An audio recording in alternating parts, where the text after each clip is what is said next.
From nearly extinct to almost full, Lake J.B. Thomas has seen a major turnaround in lake levels. It's something that hasn't been seen in 6 decades. Meteorologist Mariel Ruiz has more in this News West 9 special report. There's people fishing. They were bringing their huge catfish in. And tucked away in West Texas, Lake J.B. Thomas provided drinking water for the basin, as well as a place for recreational activities. A few months ago, that was just a distant memory as the lake fell to record low levels. They were driving across there. There wasn't enough water anymore.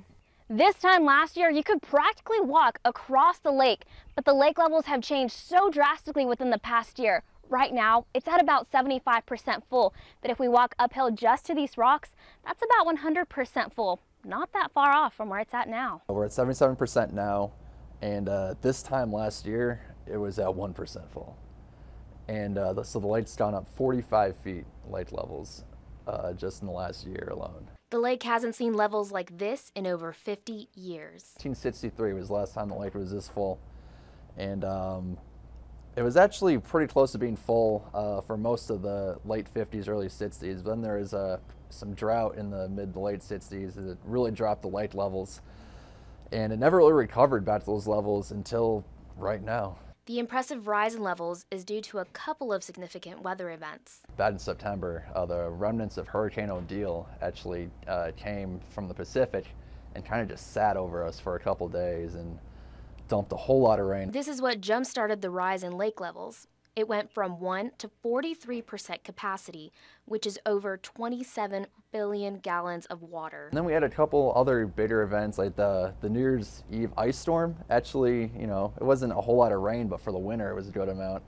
Unfortunately, it was all freezing rain, so it wasn't too good for travel around here. The other event that led from this to this was the active spring Texas had. May 2015 is the wettest May Texas has ever experienced. So much so that most of Texas is out of the drought, something West Texas has not seen since October 2010. If I had to pick a winner for the whole area, it'd probably be the town of Gale up in Borden County, which has had almost 40 inches of rain since September. And all that rain actually drains right in the Lake J.B. Thomas. As Congressman Mike Conaway tells us, this historical event benefits the land and a lot of West Texans. Having that water in J.B. Thomas allows that system there, which provides water for Midland, Odessa, Big Spring, Snyder, San Angelo, is a big deal.